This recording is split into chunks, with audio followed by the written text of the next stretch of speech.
Hindi makapaniwala ang cleaner na ang bagong presidente ng kumpanya ay ang first love niya pala na iniwan niya. Para hindi makilala ng presidente, bumalikod agad ang babae at tatakbo sana.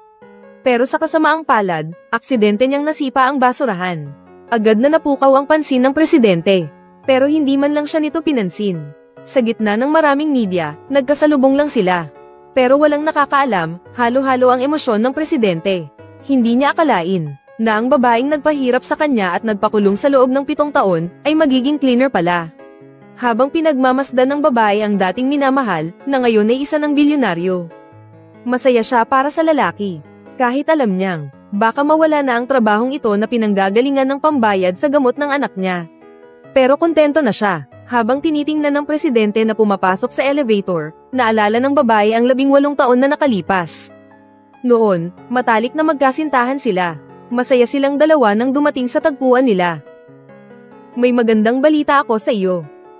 Sige, ikaw muna. Napili ako ng production team natin para ipadala sa syudad para mag-aral. Para sumali sa revitalization program. Pagbalik ko, diretso na akong magtatrabaho sa munisipyo. Pagdating ng panahon, pakakasalan kita ng bongga. Jiming. Ang totoo. Pero nang sasabihin na sana ng babae sa lalaki na buntis siya. Nang istorbo ang kapatid niyang half-brother. Sinabi nitong malala ang sakit ng mama nila at dinala siya sa ospital. Hindi pwede to. Hintayin mo ako dito. Pupuntahan ko siya para ayusin ang problema natin. Xiao Ziyu, hihintayin kita dito. Pagdating ng babae sa ospital, nalaman niyang may namatay sa production workshop ng minahan. Ginagamit ng tatay niya ang buhay ng biological mother niya para pilitin siyang tumstigo. Para isisi ang lahat sa boyfriend niya. Noong una, ayaw pumayag ng babae kahit mamatay pa siya. Pero bigla na lang tinanggal ng walang hiyang tatay niya ang oxygen mask ng mama niya. Biglang, nawalan ng pag-asa ang babae. Nakita niyang malapit nang mamatay ang mama niya dahil sa kakulangan ng oxygen. Sa huli, napilitan siyang pumayag. At ang lalaki, ang natanggap lang niya ay ang balita na nakipaghiwalay sa kanya ang babae. At ang resulta, dinala siya ng mga pulis. Sa huli, nakulong ang lalaki ng 7 taon. Dahil buntis ang babae at ayaw niyang ipalaglag ang bata, pinalayas siya sa bahay. Pero hindi pa rin tapos ang malas ng babae. Sa loob ng 18 taon, isinilang niya ang anak nila ng presidente. Pero ang masaklap, may congenital heart disease ang bata. Sa mga nakalipas na taon, naglilinis ang babae para may panggastos habang inaalagaan ang anak niya. Pagkalabas naman ng lalaki sa kulungan. Dahil sa galit niya, nagpersige siya. Naging sikat siyang bilyonaryo sa lugar nila. Ang estado ng buhay nila ay ibang-iba na pagkatapos ng 18 taon. Hindi nila akalain na magkikita pa sila sa ganitong sitwasyon. Pero ang mas ikinagalit ng presidente ay, nagkusa ang assistant niya na palayasin ang babae sa kumpanya. Dahil dito, hindi nasiyahan ng presidente na gustong malaman ang totoo tungkol sa nakaraan. Pero wala siyang dahilan para kunin ulit ang babae. Sa kabilang banda naman, kahit kitatanggal lang sa trabaho ng babae, hindi pa siya nakakapaghanap ng bagong trabaho. Nakareceive na naman siya ng tawag galing sa ospital para maningil. At sinabi pa nilang lumala ang sakit ng anak niya. Dali-daling pumunta ang babae sa ospital para bisitahin ang anak niya. Chen. Mama, ang lamig-lamig sa labas. Bakit hindi ka nagpapahinga sa kwarto mo? Bakit mo ako hinihintay dito? Mama, okay lang ako. Tignan mo, okay na okay ako. Oh, heto, nagdala ko ng damit para sa iyo. Ikaw dapat ang nag-iingat. Mama, hindi ako giniginaw. Ikaw itong laging manipis ang suot kahit ang lamig-lamig. Baka magkasakit ka. Mama, may dala akong masarap na pagkain. Balik na tayo sa kwarto, ha? Chen. Mama, okay lang ako. Kumain lang ako ng spicy strip kanina kaya sumakit ang lalamunan ko. Okay lang to. Jing.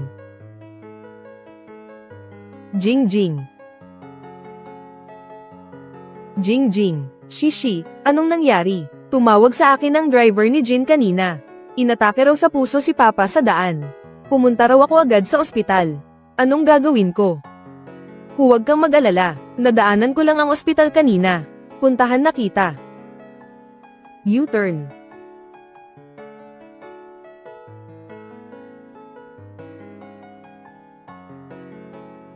Jinqing, kailangan mong bumaba. Kailangan na ng emergency care. Dali. Dr. Shu, iligtas niyo ang anak ko. Iligtas niyo si Chang Chenchen. Gagawin ko ang lahat ng makakaya ko. Magiging okay din ang lahat. Mabait at masunurin si Qingqing. Hindi siya pababayaan ng Diyos. Hindi siya pababayaan. Panginoon, iligtas niyo po si Qingqing namin.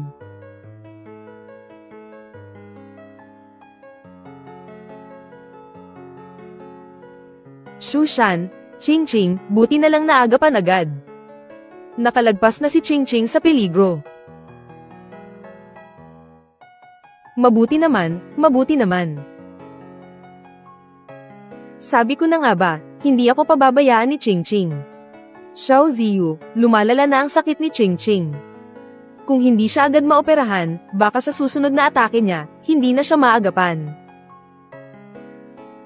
Naiintindihan ko, sisiguraduhin kong makakalikom ako ng pera sa lalong madaling panahon.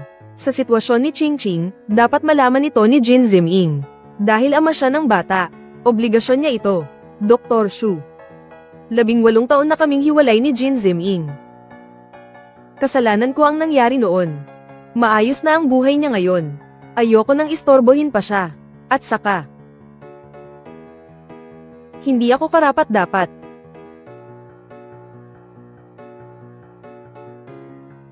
Nasabi ko na ang dapat kong sabihin. Isipin mo na lang si Jingjing. Jin, buti na lang nandyan ka. Kung wala ka, hindi ko alam ang gagawin ko. Lagi rin akong inaalagaan ni Lao Song dati. Responsibilidad ko ito. Jin, alam mo naman na matanda na ang papa ko. Kung may mangyari sa akin sa hinaharap, pwede kang dumulog sa akin anumang oras.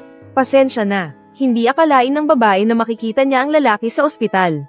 Nakita niyang may kasama itong babae na mukhang malapit sa kanya.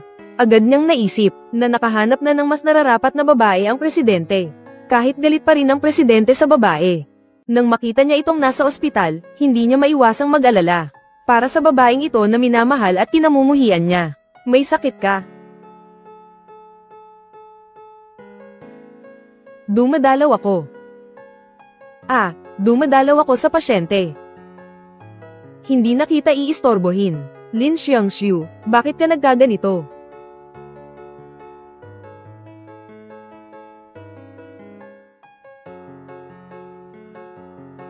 Ang tagal na pala. Sara na ang pabrika. Pero mas mukha kang masaya ngayon kumpara noon. Siguro karma mo to. Noong tungstigo ka laban sa akin 18 taon na ang nakalipas. Hindi mo ba naisip na darating ang araw na to? Kasalanan ko ang nangyari noon. Pero mukhang masaya ka naman ngayon. Masaya ako para sa iyo. Mauna na ako. May gagawin pa ako. Save me.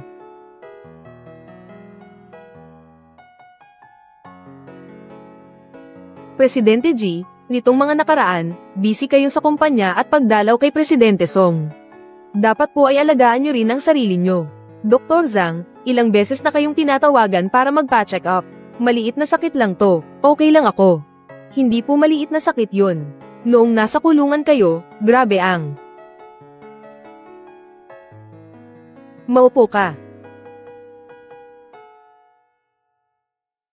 Maupo ka.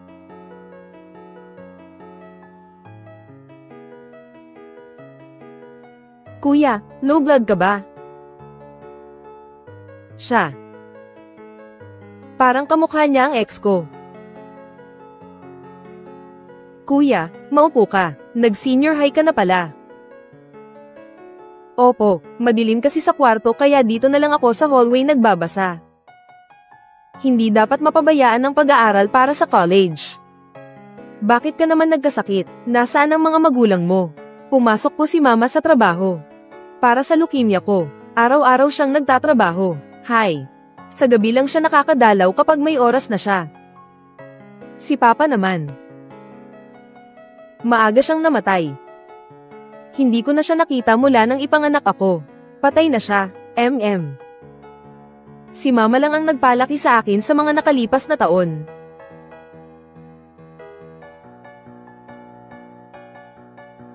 Pinayuhan ko si mama na humanap na ng ibang mamahalin.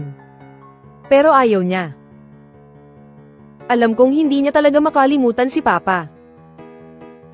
Halata namang mahal na mahal ng mama mo ang papa mo. Hi. Kuya, ikaw po, nasaan ang asawa mo? Bakit wala siya sa tabi mo? Ang asawa ko. Minalas si kuya. Hindi siya kasing swerte ng papa mo. Wala akong asawa. Hi. Kuya, okay lang yan.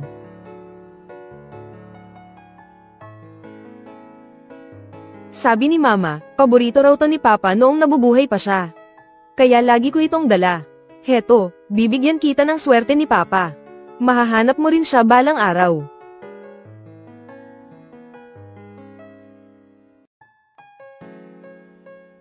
Kuya, tikman mo. Para matamis ang dila mo, para hindi ka malungkot. Oh, bago pa yan. Para matamis ang dila mo, para hindi ka malungkot. Hindi ako malungkot, para sa kinabukasan natin, hindi bale ang hirap na to.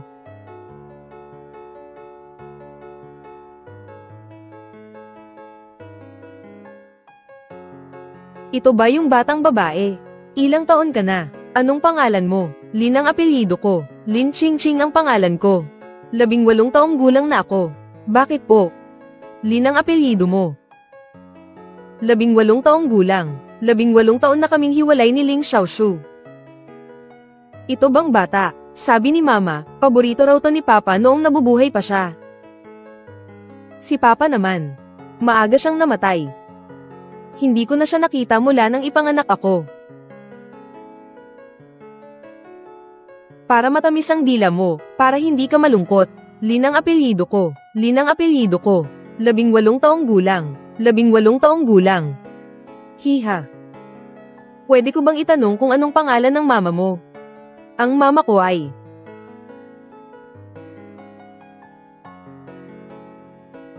Mama, nandito ka na pala.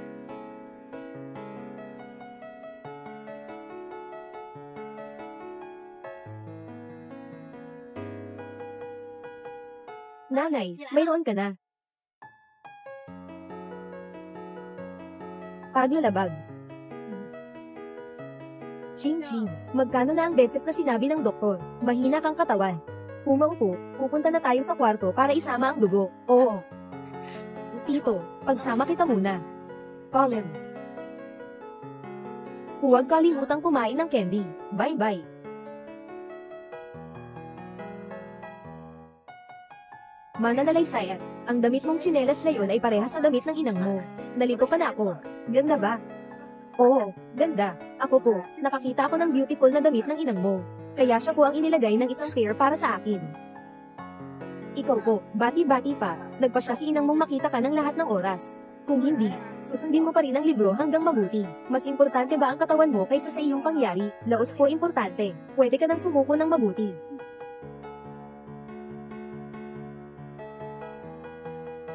Magpahinga ka ng mabuti. Ginoong Jin. Ano ba talaga ang inaasahan ko?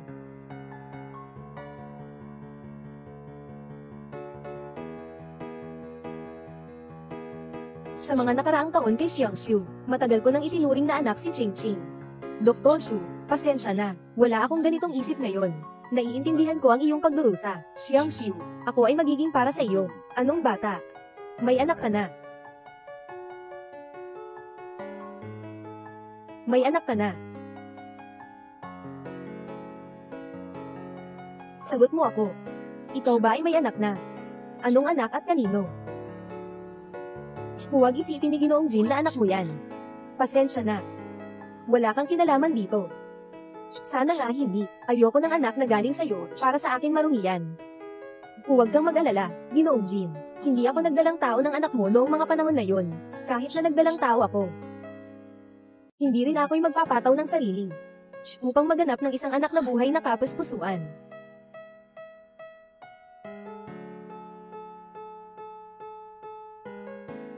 Xiangshu. Tumigil na, ang anak na babae naming namamagitan pa sa amin.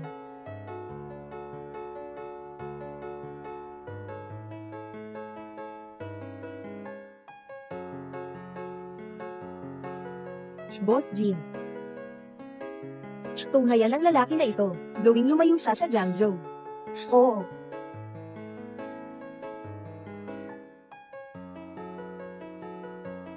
Yang-su. Talagang pasensya na po Dr. Shu, natambahan ka ng problema sa gabi. Walang problema. Sa gabi, Dr. Shu ay walang choice, ginamit kita. Walang problema Yang-su, bagamat gumagamit ka ng akin, sobrang sayang ko pa rin. Tutulungan kita ng lahat, Aroma, ako. Dr. Shu ay hindi na mabuti. Ang punong direktor ay nag-announce na itatayo ka sa labas ng Jiangzhou. Ano? Dato Jin, ang mga taasan ay nahirapan na. Habang hihintayin kita, maaari nang magsimulang magbantay ang meeting. Solved na ba ang lalaki na iyon? Nakapadala na ako ng mensahe sa direktor ng ospital. Sinasabi kong ang lalaki na iyon, maaari nang malayo sa Jiangzhou ng mabilis.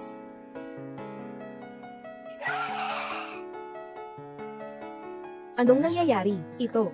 Si Lin Xiangxiu. Ginoong Jin. Anong ginagawa mo? Hindi ka pa ba natatakot? General Jin. Pwede ka bang mapayat ng tiwala si Hizong? Nagpapakatao lang ako sa iyo. Narito ka na para makasulat ng liham ng pagmamahal para sa kanya, hindi ba? Hindi mo bang inisip, anong mangyari kung talaga ka nga natagpuan mo? Magmamatay ka sa akin. Gusto mong muli kitang ilagay sa bandang. Hindi. Ako hindi siya. Narito lang ako para pumasok ka sa isip mo. Ang sasakyan ng Queen ay mahalaga para sa Ching-Ching. Noong mga taon na iyon. Nagkamali ako noon. Kung gusto mong maghiganti, paghigantihan mo lang ako. Wala nang ibang tao. Higantay. Lin Xiangxiu, hindi pa nagsisimula ang aking paghihiganti. Hindi ka na makatiis. Kaya ka rin ngayon nang walang trabaho. Naghihikayat kami ngayon ng isang taong maging gawad sa akin. Ikaw, gusto kong tumulong. Basta. Maaari mong iwanan si Hizong. Ano man ang gusto mong ipagawa sa akin, handa akong gawin. Sige. Ikaw ang nagsabi nito.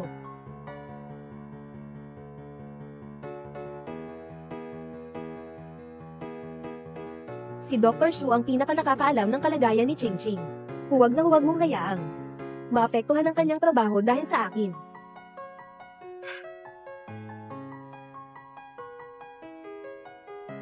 Si Ginoong Jin ay nasa ilalim. Isang salin ng salita. Noong mga panahong iyon, si Lin Xiangxiu ang nagdulot sa inyo ng hindi makatarungang pagkakakulong. Tama ang sinabi nyo, hindi ka dapat naging mahina. Mahina. Ang pagtataksil 18 taon na ang nakalipas. Natatandaan ko pa ito ng malinaw.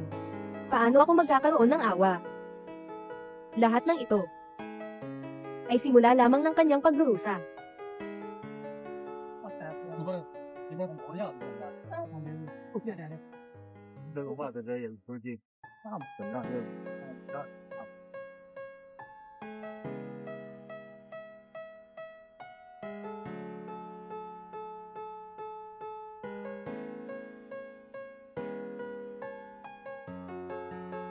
iyong mga nerbiyos sa utak ay pinipiga ng mga lumang pasa. Ang operasyon sa utak ay may mataas na panganib ng pagkawala ng alaala.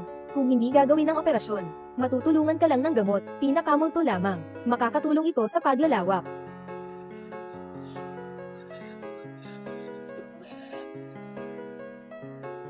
Sinabi ko na. Dito, ako ang may karunungan. Hindi ka pa rin nangangalat. Kapatid, bigyan mo ako ng magandang leksyon.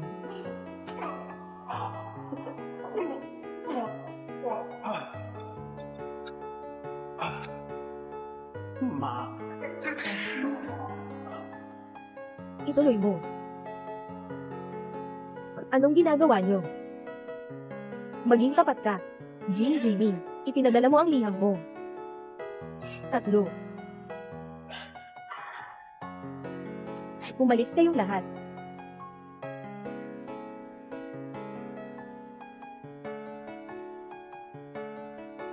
Kamusta? Sa pagsulat ay para nang sa harapan. Hindi ko alam kung paano ka ngayon. Sana'y tiyak kang maniwala sa hinaharap. Huwag mawala ng tiwala sa buhay. Kamusta?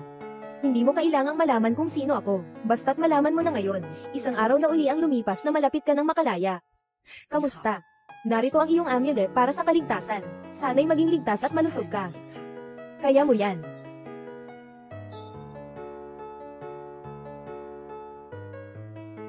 Nanay. Malakas ang hangin sa labas. Pumasok na tayo at maupo. Ang sigil na ito. Mukhang nakita ko na. Nakita mo na. Nakita na. Mukhang. Siya.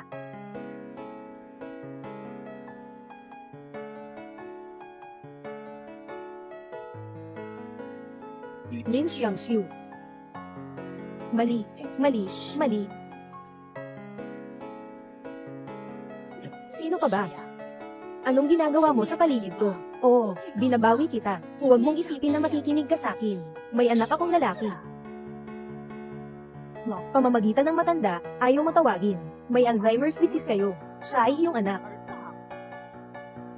Tara, tutulungan kita pabalik sa kwarto. May anak ako. Anong sakit niya? Wala akong pakialam. Sabi ko, may anak ako. Hihintayin ko ang anak ko na bumalik. Anong ginagawa mo dito? Nakakita ka ng nanay mo. Hindi kinakailangan.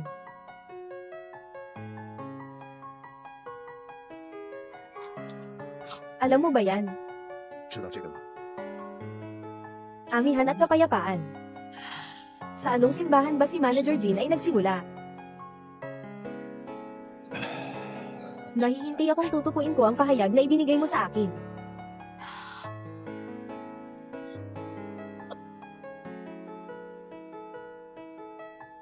Tatang Song. Pwede mo bang tumulong akong hanapin ang tawag na ito?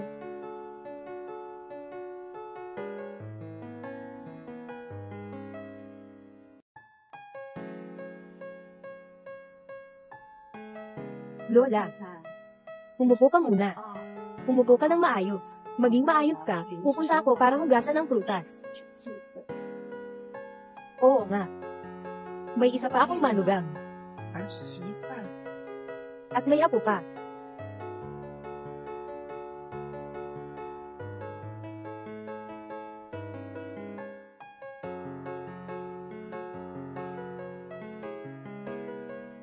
Pangalagaan mo ang iyong sarili. Pangalagaan mo ang iyong sarili. Ito ay ibinigay sa akin ng aking manugang.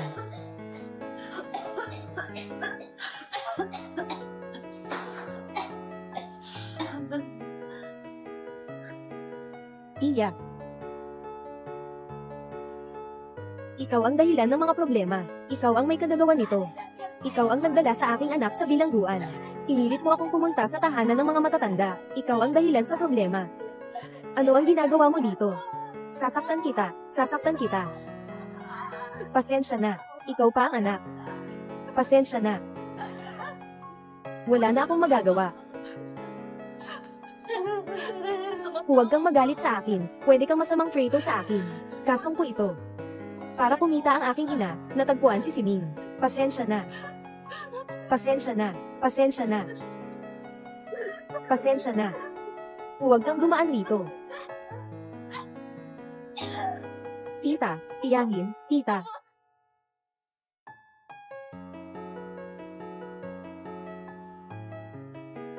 Umalis ka. Ayaw kong makita ka. Sabi ko, ayaw ko sa'yo. Kailangan ko ang anak ko. Tita, nakuha ko na ang pagkain ng baboy mo.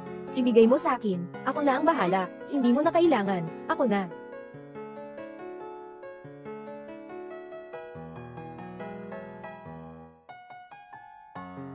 Tita, dapat mong dalhin ang amulet na ito ng kapayapaan.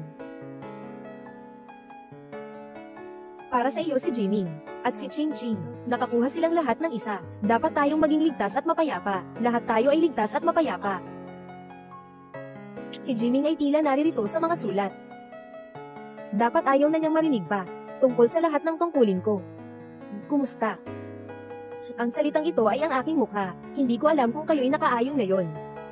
Ginagawa ko ang aking lahat upang tanggapin ang hinaharap. Huwag mawala ng tiwala sa buhay.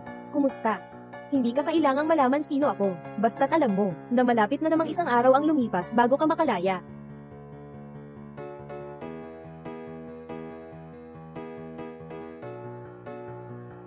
Hello, ito ang ibinibigay kong pampasigla sa iyo, naway ikaw ay maging ligtas at malusog, laban lang.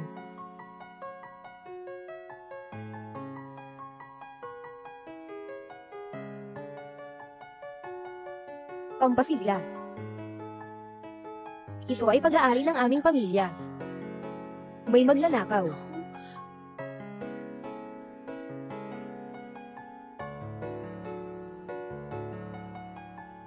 Walang kailangang susurihin ni Lao Jin. Talagang lahat ng mga talo at bagay-bagay ay isinulat ni Sisi. Alam mo rin yan.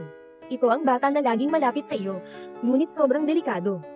Kaya hindi siya makapagsingil sa iyo ng direkta. Jimmy. Talagang napakabobo mo. Paano ka magkakaroon ng pag-asa mula sa isang taong nagbigay sa iyo ng impyerno? Maging isang bata ay hindi mo maabot.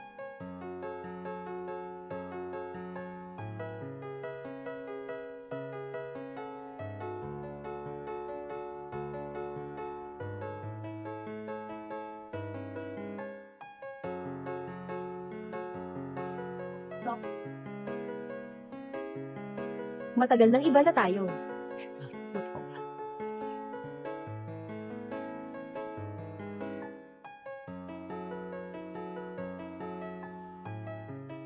Dumating na. Ginoong Jin.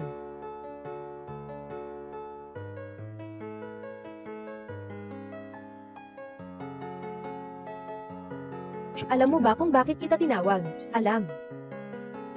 Sa bilya ni Ginoong Jin. Kulang ng isang katulong.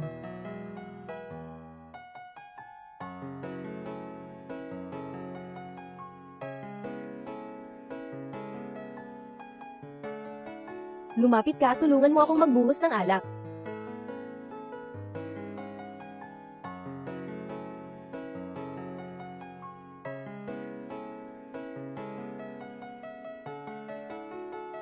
Anong nangyari?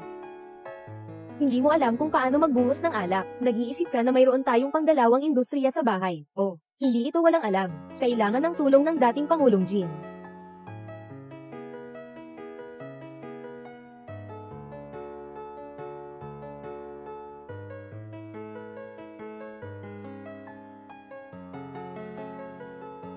Sige ba si dating Pangulong Jin? Hindi ko siyang inaasahang makita. Si Lin Xiangxiu, na dating nilalapit kong sumusunod sa akin noong nakaraan. May araw ding ipapabaril ng alak sa akin. Iniibayad ko sa iyo ito. Ano ang mangyari? Hindi kita accept. Okay. Nakikita kita. Ayaw mo talaga. Mag-isa ka lang sa akin para makasurvive. Balik. Si Xu Mesha. Bibigyan ko siya ng magandang trabaho sa probinsya. Ayusin ko na. Uminom ako. Sandali lang. Sa pagkakataong ito, hindi lang ito isang baso. Itong bote. Para sa iyo na. Basta't hindi mahirapan ni Ginoong Jin ang iba. Ano ang gusto mong ipagawa sa akin? Handa akong gawin lahat. Dati, walang ininom na kahit kaunti sa tabi ko. Ngayon, tila handang uminom ng marami para sa ibang lalaki. Kainaman. Lin Xiangxiu. Ibig sabihin, hindi mo ako mahal ng sapat, o sabihin mo, mula simula hanggang sa wakas, hindi mo ako minahal.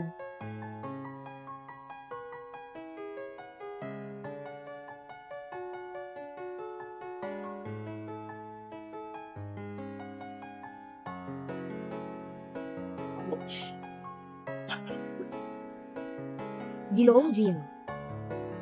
Nakatapos na ako ng inumin.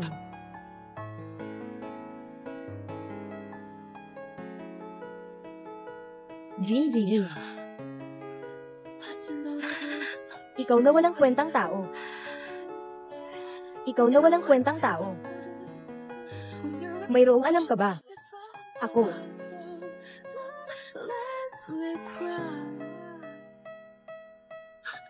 Ako ang ahista.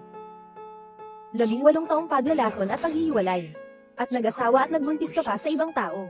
Hindi pa namin pinag-usapan ito. Basta ilang baso ng alak lang. At sinabi mo sa akin na ahista ako, Lin Xiangxiu.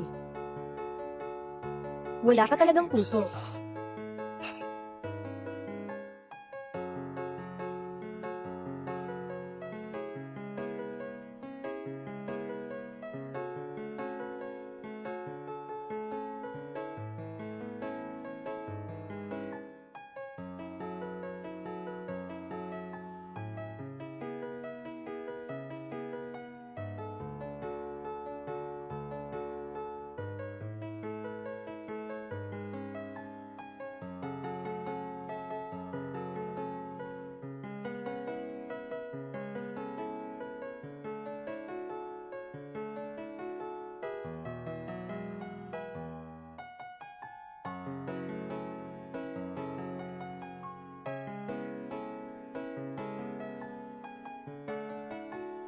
Lumapit ka. Dalhin mo ang mangkok ng sabaw para sa kanya.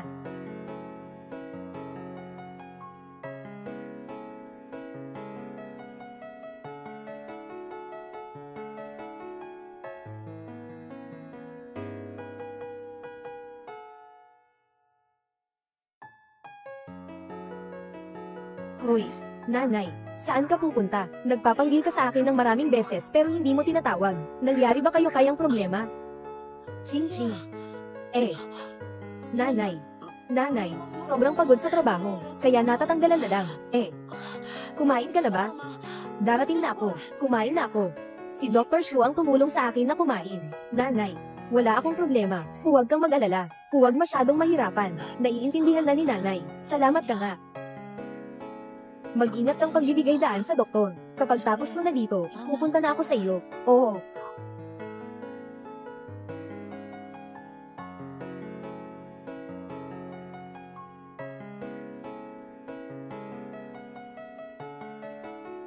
Kagabi.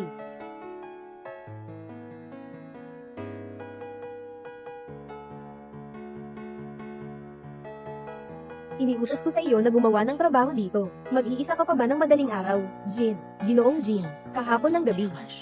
Kahapon ng gabi. Hindi mo naman akalaing makikita pa kita, di ba? Siyempre hindi, ako ang nag-isip ng labis. Ginoong Jin, hindi ka pa kumakain ng tanghalian, di ba? Aasikasuhin ko na para sa'yo. 12 taon na, Lin Xiangxiu, tungkol sa nangyari noon. Dapat akong bigyan mo ng paliwanag. Mali ay mali. Walang dapat ipaliwanag. Ginoong Jin, ano sa tingin mo? Sa pagitan ng pamilya at kapareha, pati na rin sa pagitan ng hindi bagay na mga kapareha, paano ako pipili? Tamang-tama ang hindi bagay. Kung ganun, handa ka na sa natitirang bahagi ng buhay mo. Pagbabalik Bea para sa bagay na ito. 7 ang taon na nilagay sa iyo ang kasamaan. Dapat mong ibalik ang utang mo ngayon. Ako. Sir, narito na ang Miss Song.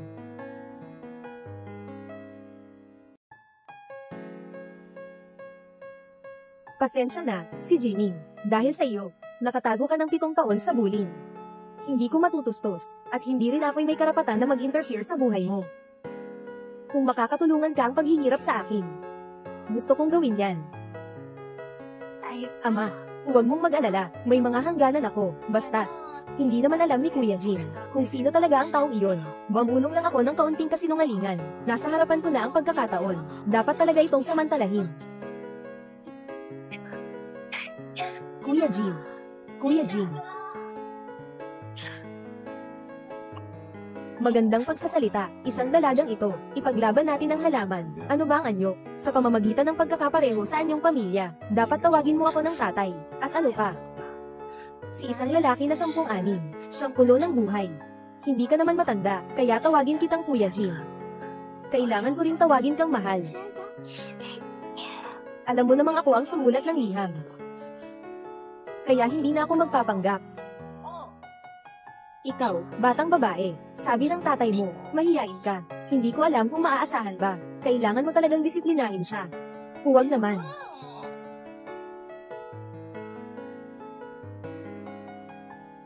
Paano ka bumaba mula sa taas? Kuya Jin. Nandyan siya kasama mo kagabi. Hindi iyon totoo. Hindi iyon totoo, nagkakamali kayo. Ako'y binigay sa amin na bagong gardo ni Boss Jin. Hindi tayo iyong kahanjinin.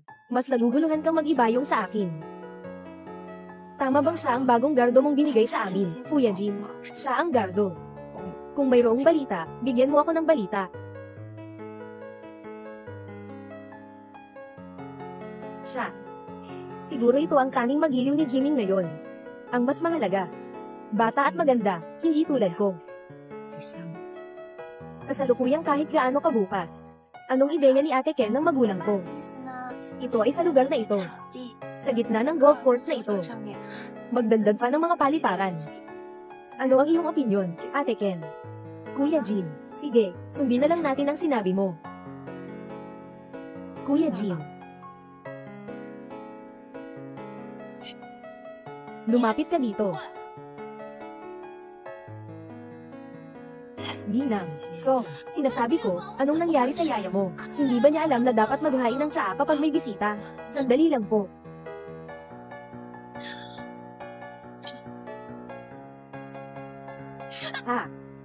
Sobrang init naman. Pasensya na, agad-agad kong papalitan.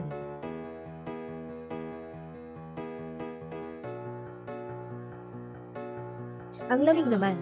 Anong ibig mong sabihin? Hindi mo man lang magawa ang simpleng bagay na ito. Shishi. Shishi. Huwag kang magkalat, Kuya Jin. Isa lang siyang kasambahay. Anong masama kung utusan ko siya? Walang kinalaman sa'yo kung tama o mali. Tapos na ang usapan. Maaari ka nang umalis. Kuya Jin. Huwag mo akong pilitin na ulitin pa.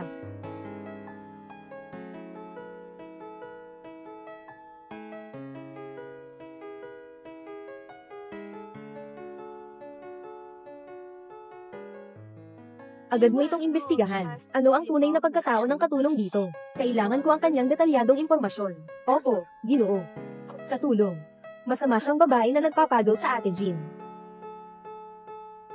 Ang ilaw, natuklasan ko na. Siya si Lin Xiangxiu.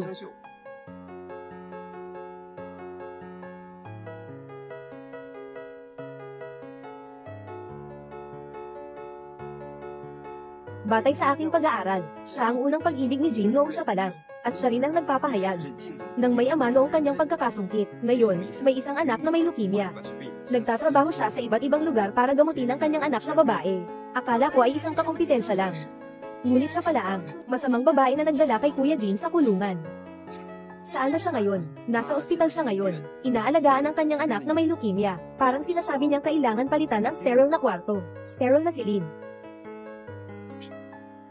Hanapin mo ang tao para pigilan siya. Sa pangalan ng tatay ko, ay book ang silid na ito. Pero hindi ba lalabas na si Lolo ngayon?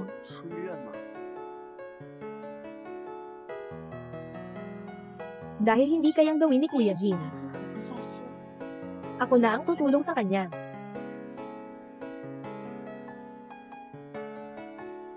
Mga kuya, pwede bang pakiusap lang?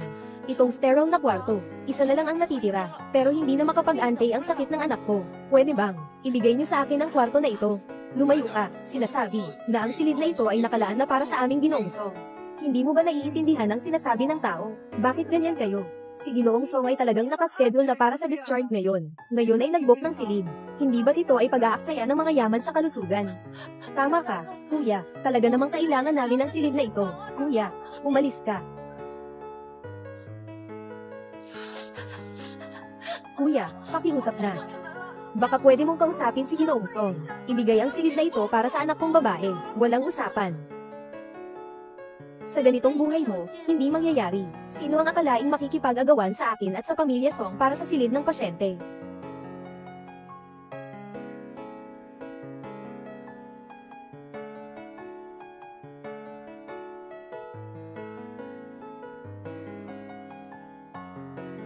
Nakaayos na ang mga tao, Ginoong Jin. Maaari nang kunin si Ginoong Song mula sa ospital. Pagkatapos makuha siya, diretso na tayo sa hotel. Nakahanda na ang pagkain mula sa dietitian. 10 taon na ang pagkakaibigan namin ni Lao Song. Huwag mo siyang baliwalain. Oo.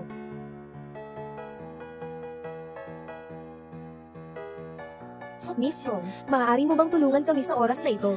Ibigay mo ang kwartong ito sa aking anak na babae. At kung hindi ko gagawin, Nanay. Uuwi na tayo.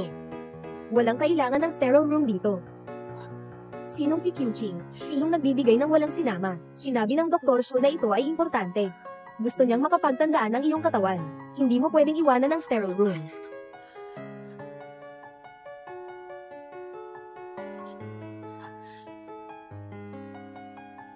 Anjitin ng Miss Song. Nagmamasko lang po ako sa inyo. Hindi ko alam kung ano ang gawin kong masama sa inyo. Pero handa akong humingi ng tawad. Basta't makakaya mo, na ibigay ang silid na ito sa aking anak na babae. Gagawin ko ang anumang bagay. Sige. Salamat sa iyo. Ngayon, magkanin ka at magbigay ng 3 magagandang bow. Hindi ko naman masasabing hindi ko ito maisasaalang-alang. May mga tao bang ganito na nananapit? Bakit hindi ninyo kayang tiisin ito? Kung ikukumpara sa 7 taon, paghihirap ni Kuya Jin. Ano naman ang halaga nito? Mama, tara na. Uuwi na tayo. Luhod ako. Nanay. Walang anuman si nanay. Pumunta ka na sa kama at humiga. Sige. Malinis na tayo. Maaari na tayong makapasok sa sterile room. Magtiwala ka sa nanay.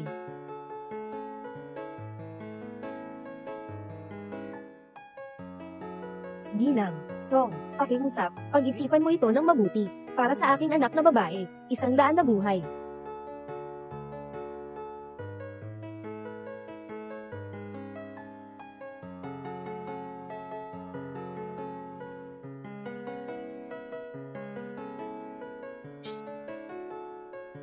Nanay. Kung ganito ang kapalit ng silid, mas mabuti pang hindi na lang ako tumira. Anong silbi ng kayamanan at kapangyarihan? Kung katulad mo ang tao, kahit 1 daliri ng nanay ko, hindi ka umabot. Tulad mo, kahit 1 daliri ng nanay ko, hindi ka umabot. Sa buhay mo na ito, may karapatan ka bang makipagsabayan sa akin? Ayaw mo, di ba? Ngayon, kailangan kitang pahirapan. Isara mo siya sa banyo. Ching-ching, nanay. Nanay. Bitawan mo ang anak ko. Bitawan mo, nandito tayo sa ospital. Wala nang batas dito. Ching-ching. Pupunta ako sa punong doktor. Bitawan mo ako. Nanay. Pakalasin mo ako. Pakalasin mo ako. Nanay. Bitawan mo ako. Ching-ching. Anong ingay ito? Ikaw ba ang maingay na ayaw talagang lumipat sa sterile na kwarto? Gusto kong makita. Kung ganoon nga ba kay Ama ng buhay niya? Huwag kang mag-alala. Tiyak na makakakuha ka ng kwarto. Tingnan mo siya. Kung may buhay pa siya. Ano ang balak mo?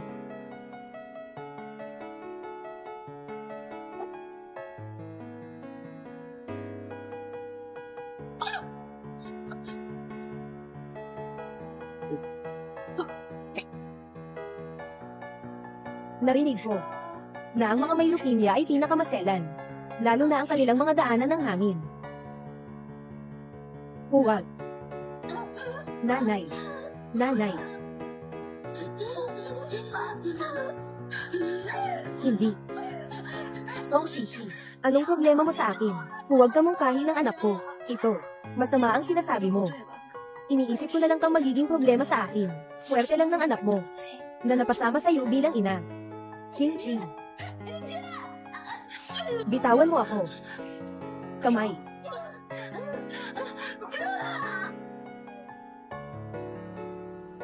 Sinasabi ko lang na mabuti na lang sana kung manahimik ka. Bakit kailangan mo pang gawing kaakit-akit si Ginoong Jin? Jin, gusto ko si Dato Jin kaya ng mga taon. Hindi siya nanggagaling sa akin. Kahapon lang dahil sa iyo. Sinabi niya sa akin ang mga walang pag-asa na salitang iyon ayaw ka nang mangyari. Iwan mo ang aking anak. Ihatid mo sa akin ang damit niya. Anong ginagawa ninyo bang walang puso? Huwag. Sabi mo, kung itatapon ko ito, ang anak mo ay mapapasok. O masusunog. Huwag. Song Shishi, naawa ka na. Huwag. Ching-ching. Anong ginagawa ninyo? Ching-ching. Narito na ang mama para iligtas ka.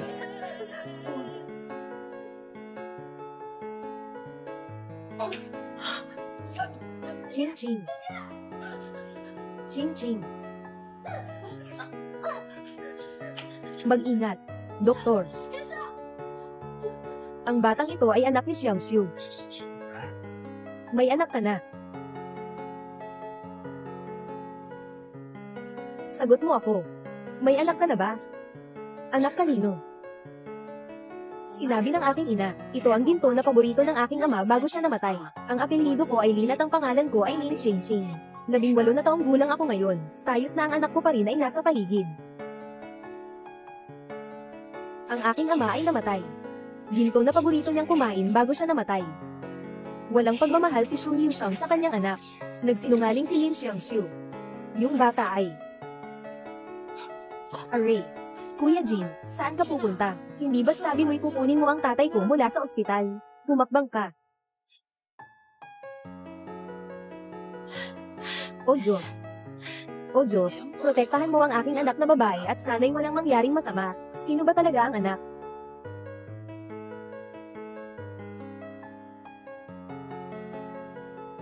Si Xu Yuxiang ay hindi talaga ama ni Ching-ching.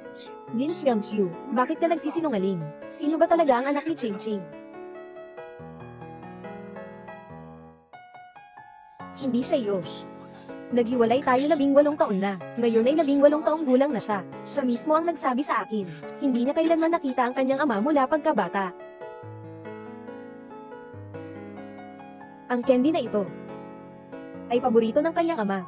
Lin Xiangxiu, hindi ako naniniwala na hindi mo naaalala ang candy na ito. Ching-ching, siya ba talaga ang aking anak? Talagang may puso si Ginoong Jin. Isang candy lang naman. Naaalala pa rin niya ito sa loob ng maraming taon. Pero ito ay mga kasinungalingan lamang para sa mga bata. Bakit mo naman kailangang seryosohin? Ikaw. Doktor, kumusta na ang anak ko? Sa kasalukuyan, stable ang kanyang kalagayan. Ngunit dahil mahina ang immune system ng pasyente, at dahil sa pagnipis ng kanyang mga kakayahan, may respiratory infection. Susunod ay kailangan na lang na maglagay ng tubo para sa pagmamasid. Tubo. Bakit ganito? Ang saya-saya ko na bata. Malapit na sana siyang gumaling. Bakit ganito?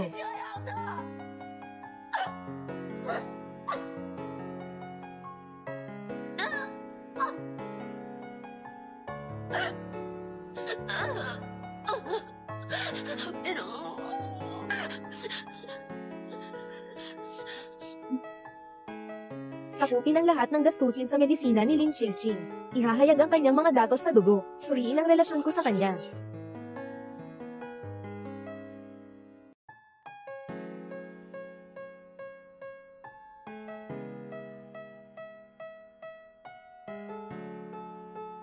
Ginoong Jin, lumabas na ba ang resulta? Naipadala na ang inyong at dugo ni Lin Ching-ching. Naipadala na, dahil sa kanyang leukemia.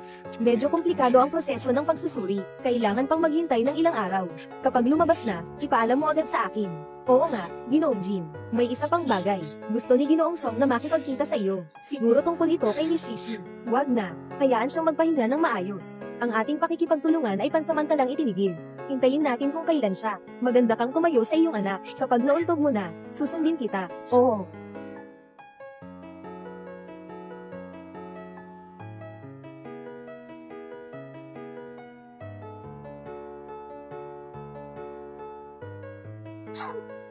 Lahat ng problema ay dahil sa si Lin Xiangxiu. Kung di siya. Paano kaya si Bro Kejen sa akin ganoon? Ay, blessed. Ano pa? Tatay. Hindi ka rin nakakatulong sa akin. Paano kita tatulungan kung ganyan?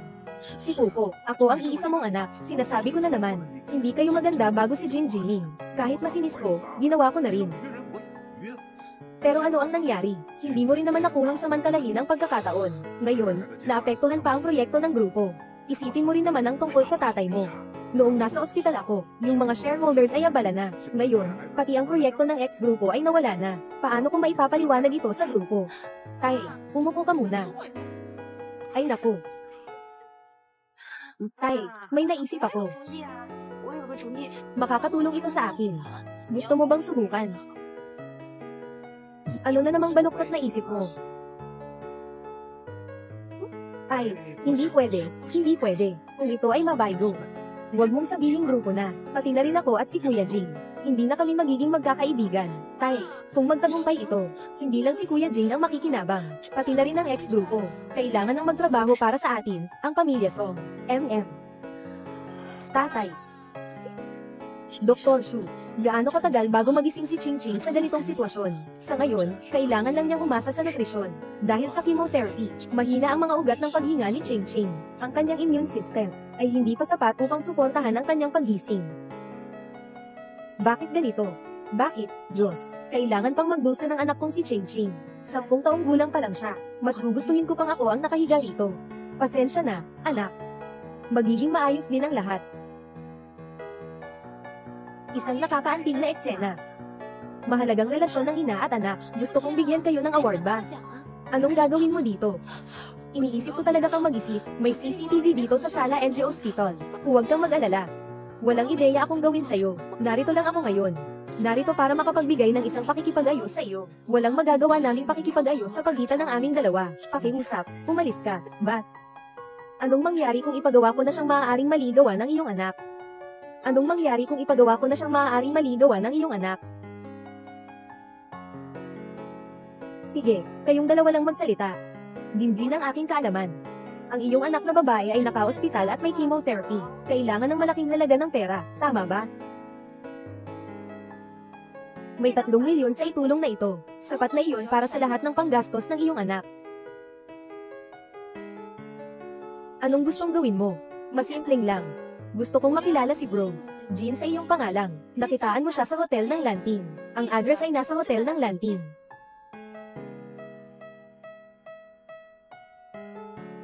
Sige na, wala nang kinakailangan. Ngayon, walang relasyon na ako sa si Jin Jiming. Walang masamang relasyon na. Kung gusto mo pa rin makita siya, mas mabuti kang makasundo sa iyong sariling pangalan. Bakit mo naman akong hindi ganoon? Kung hindi para sa iyo, kung hindi para sa iyo, Ate Jin, paano siya mawawala sa akin? Paano siya mawawala ang proyekto namin sa grupo? Si Lin Xiangxiu. Ang anak mo ba nang ganoon na? Tama ka bang nararantong ka niyan? Aking ililigtas ang sariling anak. Hindi ko kailangan ng iyong pag-aalala, kung hindi dahil sa iyo. Hindi sana ganito ang anak ko. Pakiusap, umalis ka.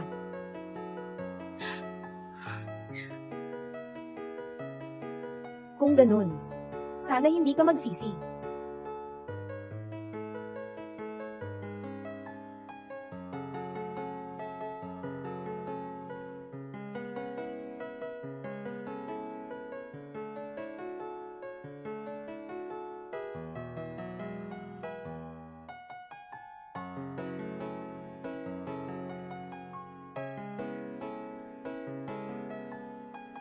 Ching Ching. Manamba kitang makapanatili, makakaya kong gawin ito sa sarili ko.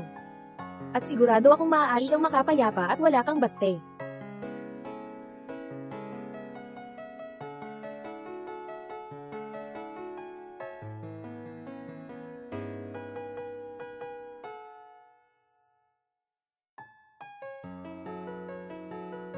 Isang babae nagpadala sa iyo ng numero ng kwarto sa hotel. Anong kahulugan nito? Baka ikaw ay nanguhula sa Lin Xiangxiu. Baka siya ay nais makumbinsi sa iyo. Halos lahat ng bagay, umibig ka ng magbayaran ng medicines ni Lin Ching. Kaya't sa huli, dapat kang makapagsayang na paumanhin para sa mga nangyari noon. Tama ka. Pumunta sa Lanting Hotel. Mayroon ng 1 taon. Ang mga araw at gabi na nag-aabala sa akin ng mga alaala, tama na bang nabawasan?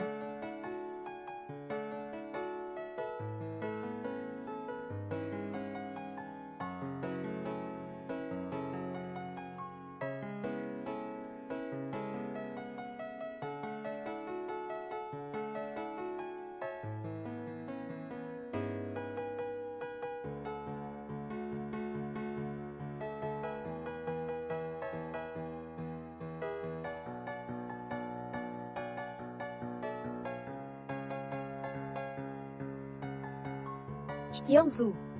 Hyungsu. Dr. Shu. Anong nangyari? Tumatay kang sa ika-clear ang buong araw. Wala ka rin kinakain sa hapunan. Tumawag ako sa'yo, hindi ka sumasagot. Kumain ka muna ng kaunti. Ang katawan ay kapital ng revolusyon. Huwag mong sirain. Salamat. Nasaan ang cellphone ko?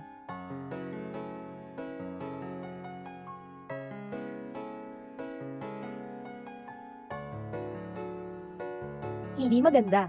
Ang cellphone ko ay binaba ng siyang-siyang.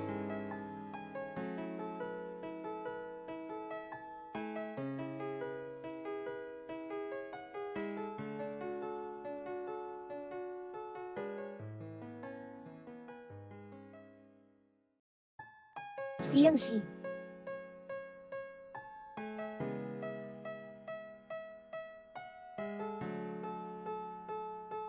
Siyang-shi.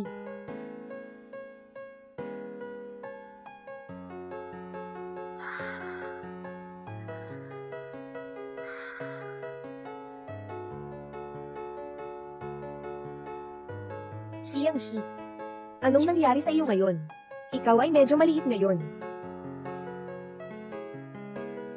Ate Jean. Ako ito.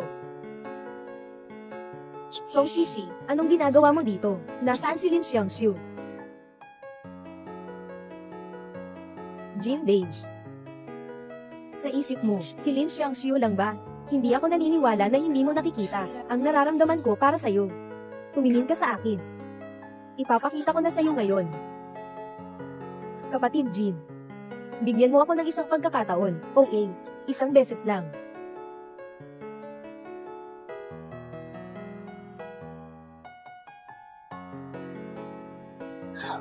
Ginoong Jean, maaari bang itanong kung kayo ni Miss Song ay magkasama na? Maaari bang itanong, Ginoong Jean, na kayo ni Miss Song ay may malaking agwat sa edad? Tunay ba kayong nagmamahalan? Iba pa ba ang inyong pagpapamalo kay Miss Song? Hindi ba kayo, Pangulo ng Jing, nagsabi na ang karera ang unang priority ng mga lalaki? Anong ginagawa ninyo ngayon? Bakit hindi ba ang inyong karera ay nakuha ng ganito? Lumabas na kayo lahat, dito kayo hindi makakakuha ng picture. Song Shishi. Inilaglag mo ako. Lahat kayo, umalis na. Hindi ito lugar para sa inyo upang magtago. Shishi, inilaglag mo ako. Kuya Jin, huwag mo akong sisihin.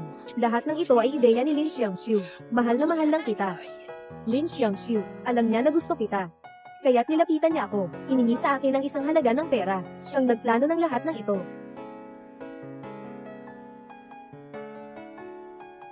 Kuya Jin. Siya mismo ang nagtulak sa iyo patungo sa akin. Kuya Jin, ang balita ay naipost na. Ang pinakamahusay na pagpipilian ay kasama ko.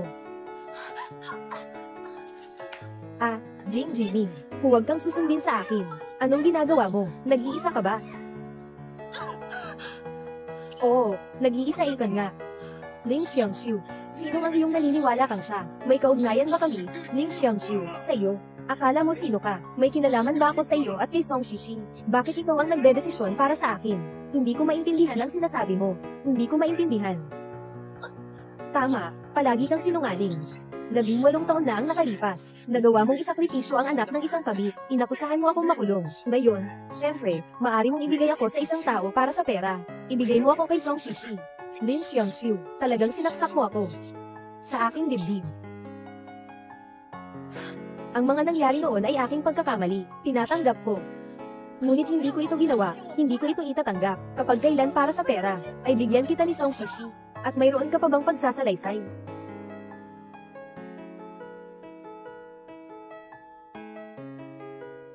Kung hindi ka nagpadala ng mensahe sa akin, ano ang ipagawa mo sa akin na nasa dito? Kung paano ko naman natanggap ng mangingisda ni Song Shishi, Lin Xiangxiu? Kung hindi dahil sa plano mo sa likod, kasama siya sa lahat ng ito, bakit ka nandito? Jin Jiming, hindi ako ang nagpadala ng mensaheng iyon. Kinuha ni Song Shishi ang aking telepono. Pumunta ako dito para kunin ang telepono. Nakuha niya ang iyong telepono. Dumating siya kanina para hanapin ako. Nag-walk away siya at hindi ko na natagpuan ang cellphone ko. Kung di mo akong pinapabuti, iPhone ka lang sa akin. Hoy. Ibinabahagi mo ba si Lin Xiaoxu? Tama ka, parang nasa labas siya ngayon. Hindi siya nasa sick room.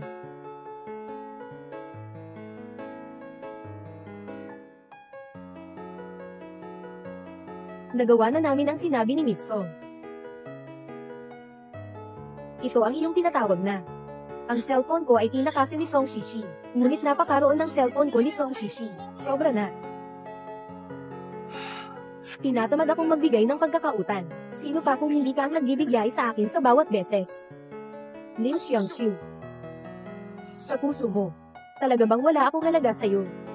O sabihin mo, mas inaalagaan mo si Xu Heshang?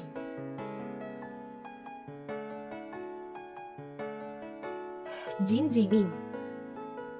Tinatanggap ko ang lahat ng galit at paghihiganti mo. Ang nangyari ngayon noon ay kasalanan ko. Patawad sa'yo.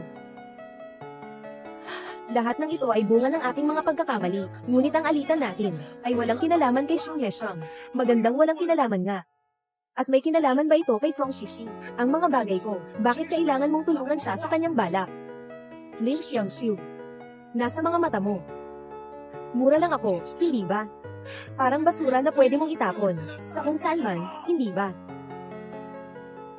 Jin Jiming. Sa susunod na buhay natin, mas mabuting huwag na tayong magkita. Akala ko dati, ikaw ang liwanag sa aking buhay. Doon ko lang nalaman na ikaw pala ang pinakamalaking kapahamakan sa aking buhay. Tulad mo, karapat-dapat lamang na mapunta sa impyerno. Maghanda ka na sa aking paghihiganti.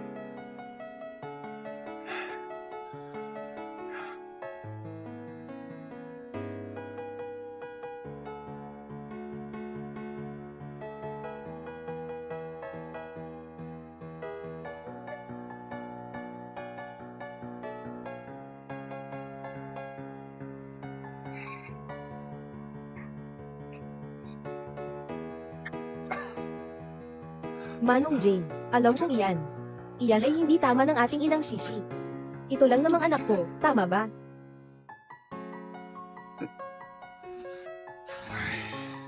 Tanong mo. Ngayon nangyari na ang lahat. Anong sayo? Gawin natin ang tubo sa ilog. Ganito, mas responsible kita sa Shishi.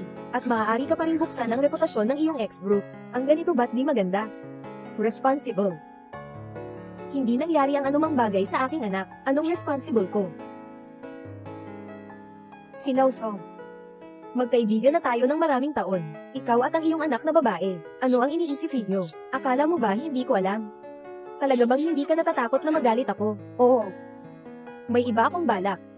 Pero tama ba ito sa sitwasyon ko? Ang aming pamilyang Song ay mayroon na tayong mga problema sa loob at gilid.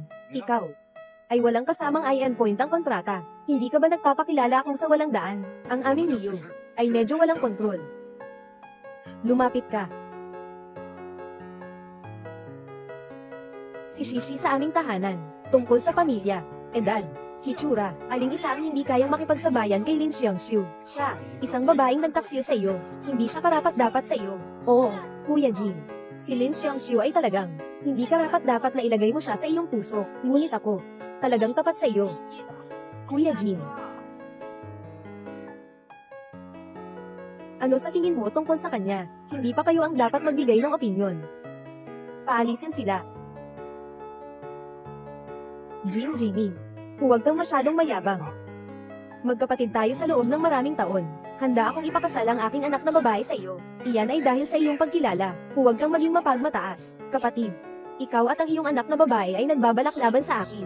Habang pinaplano ninyo ako, bakit hindi ninyo naisip ang ating relasyon sa loob ng maraming taon?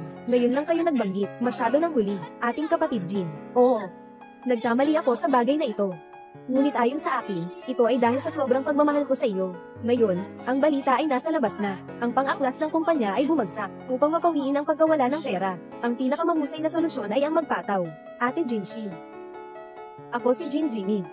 Hindi pa oras para isakripisyo ang aking kasal, para makuha ang mga benepisyo. Labas. Ginoong Song, binibining Song, mangyari po. Jin Jimmy. Jin Jimmy. Nang iyong ganito ang labis mong puso, huwag kang magalit sa akin. Dahil sa aking paglaban sa iyong ex-group, tayo ay umuuyan. Umay.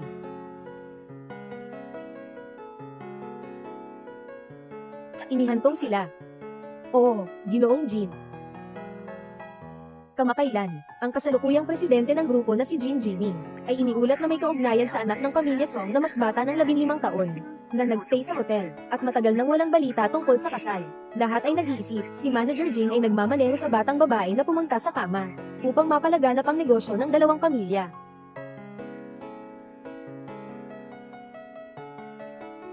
Pumunta at ipaliwanag mo na.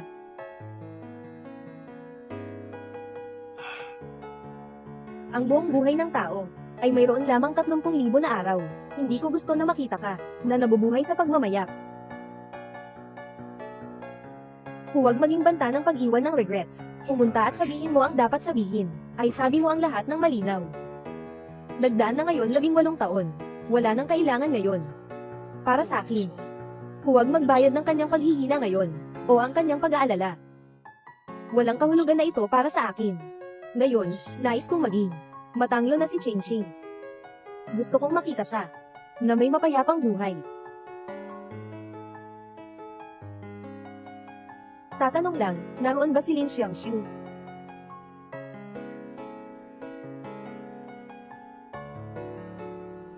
Ikaw. Iyo'y ang kaibigan ni Jing Jiming. Lumang Jing. Baka siya ang babaeng nagsabak sa iyo at naglandi kang hukom noong una. Hindi ba nagsalita, noong unang pagkakataon, na ang pamilya ay mayroong anumang pabrika ng kimika? Paano? Dumating dito para mag-perform. Ayos lang. Ikaw. Paano siya nagkaroon ng amulet na ito? Baka si Jin Jiming ang nagpasabi sa akin na hanapin siya. Hello, magpakilala ako. Ako ang ama ni Song Shishi. Ginoong Song. Maaari bang tanungin kung ano ang kailangan mo?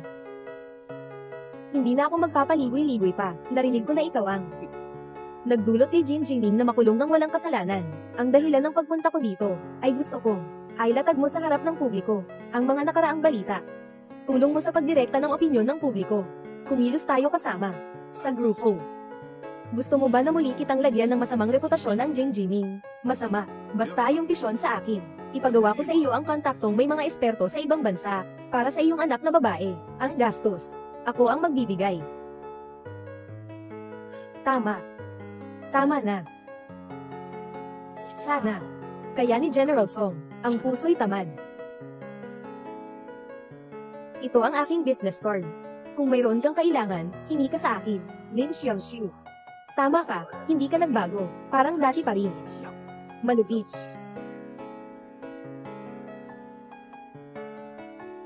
Pati ang anak na babae ay may dalang amulet na ito. Mukhang siya nga. Xiangshu, talaga bang makikipagtulungan ka kay Ginoong Song? Dr. Shu, naniniwala ka ba sa akin? Naniniwala. Hindi alintana kung ano ang gagawin mo. Siguradong may dahilan ka.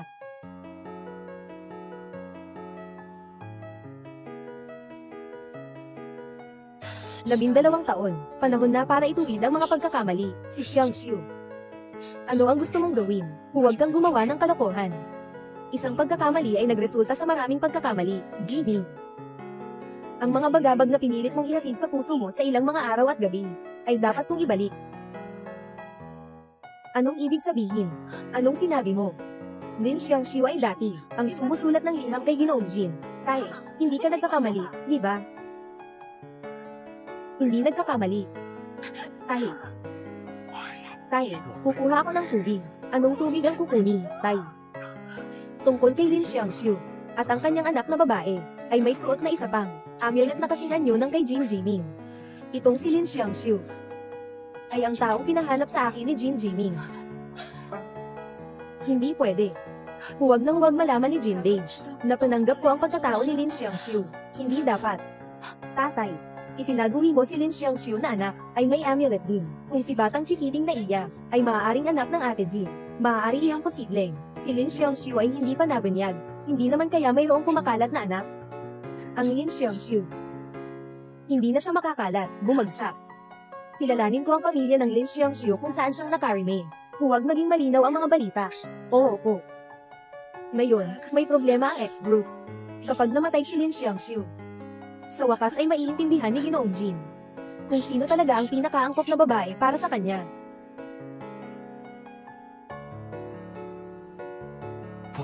Ano bang ginagawa ninyo?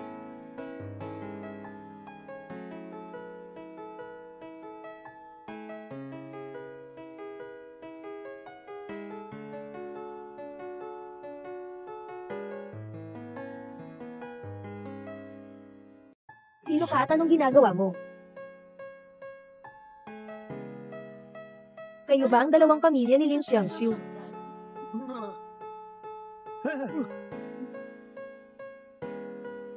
Sige, ako ang mag-uusisa muna. Ang si Lin Xiangxiu, kayang natigil siya, habang si Ina Li ay namatay. Walang anumang relasyon tayo sa kanya. Tama, tama, tama. Ang bawal ay may ulo, ang utang ay may mayora. Kung may utang ka sa kanya, ikaw na lang ang lumapit sa kanya. Wala kaming pera, huwag mag-alala. Hindi ako nandito para humingi ng pera.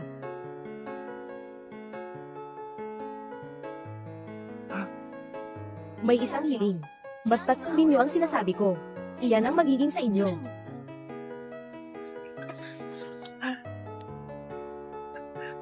Sabihin mo, ano ang sinasabi mo?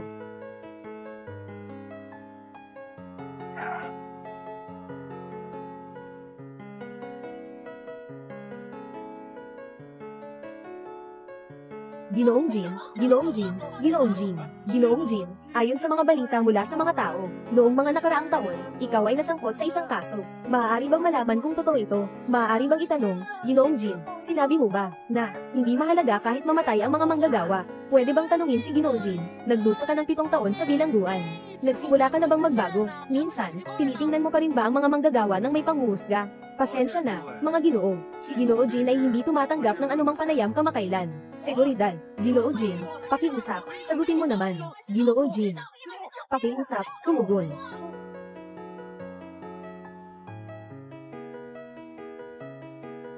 Ginoong Jin, okay ka lang ba? Noong gabing naganap ang insidente, ako nga ay kasama si Jin Jinin.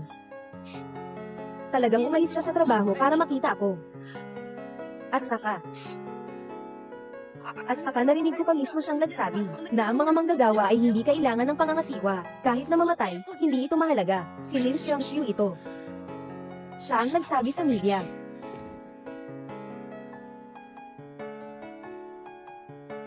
Ginoong Jin. Ginoong Jin.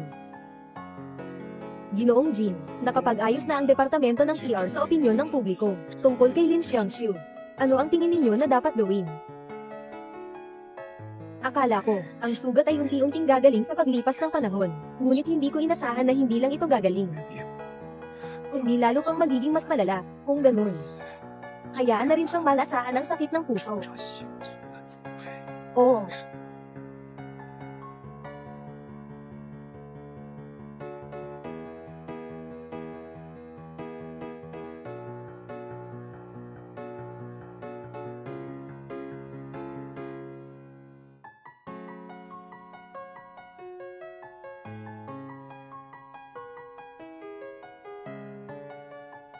Baguhin ang gamot ng bisita numero 8. Bisita.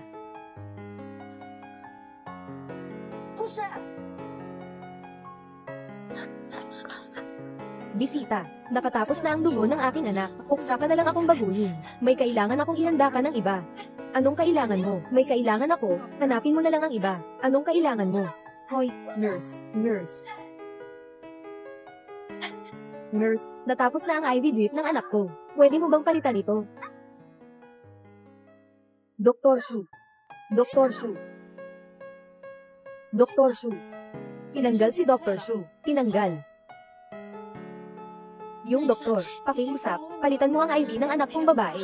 Hindi ako ayaw tumulong. Ito ay utos mismo ni Ginoong Jin. Walang sino man ang pinapayagang makialam sa kalagayan ng iyong anak. Kung hindi, mawawalan tayo ng trabaho. Baka mas mabuting mag-isip ka ng ibang paraan. Ginoong Jin, ihanda mo na. Maghanda ka sa aking paghihiganti. Ginoong Jin, bumagsak ang Nasdaq ng 3%. Tingnan mo, kailangan ba tayong magmamadaling magbenta? Ikaw na lang ang bahala dito. Nasa pahinga si Ginoong Jin. Walang sino man ang pinapayagang pumasok. Bata, pakiusap. Pwede bang makapasok ako para makita si Ginoong Jin? Ginoong Jin. Aking gagawin ito agad. Wag na. Papuntahin mo na siya. Sige. Ginoong Jin. Pakiusap ko sa iyo. Papasukin mo ako. Ginang, Lin, Ginoong Jin, pumayag siyang makipagkita sa iyo. Pumasok ka. Sige. Ano, nakakagulat ba? Ganito ba ako? Hindi ba't ito ang gusto mong makita? Maaari bang? Bigyan mo ako ng pagkakataon. Ipaglaban ang buhay ng aking anak. Tama nga, ang damdamin ay hindi marinig. Hanggang hindi ka mismo ang nasasaktan. Lin Xiangxiu, ika'y nagsang-ayon na magkasama tayo sa gawain ng song. Ngunit habang kauna-unahang nagsisigawa tayo ng pagtataw ng aking pangalan sa media, ay hindi kita nakita na maging ganito lamang ang pagkakaugnay mo sa akin. Anong nangyari? Ngayon alam ko na ang sakit. Nangako ako sa pamilya Song. Pero hindi ko sinabi sa media, ang anumang hindi mo, isang beses lang ang gamit, 2 beses na ay hindi na epektibo. 12 taon, ang iyong panlilinlang, at pagtataksil, sa puso ko, nakuhang ng mayroong 28 taon. Sasabihin mo ba, na sa iyong bibig ngayon, ang bawat salita na iyong sasabihin, ay pipiliin ko pa rin. Nakakaunawaan ko, ngunit ang mga nakaraang gyera at pag-ibig, ako lang ang magtatawag dito. Managing Director Jing, si Ching Ching ay isang bata lang. Nagpapakiusap lang po ako. Huwag ka na lang sa kanya. Gusto kong makita ang tunay mong pakiramdam. Mayroon kang dapat mong ipakita na pakiramdam ng pakiusap. Kung gusto mo akong magpahinga, sige lang. Ipakita mo ang iyong sinseridad.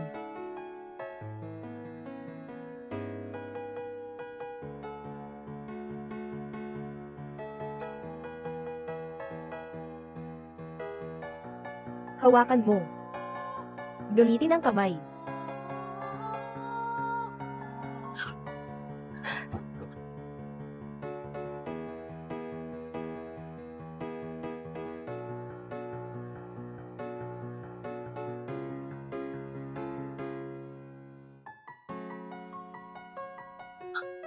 Xiangxiu, talaga namang napakadramatiko mo, basta't may benepisyo.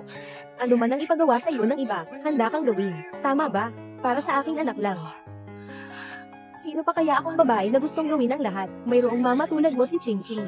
Iyon ang pinakamalubhang bahagi ng buhay niya. Umalis ka.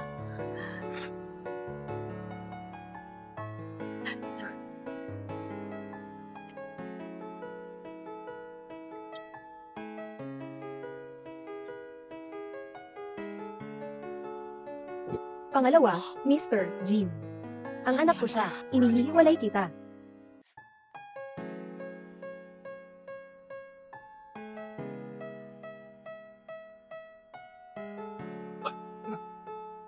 Kumusta pa kayo, Punong Jin?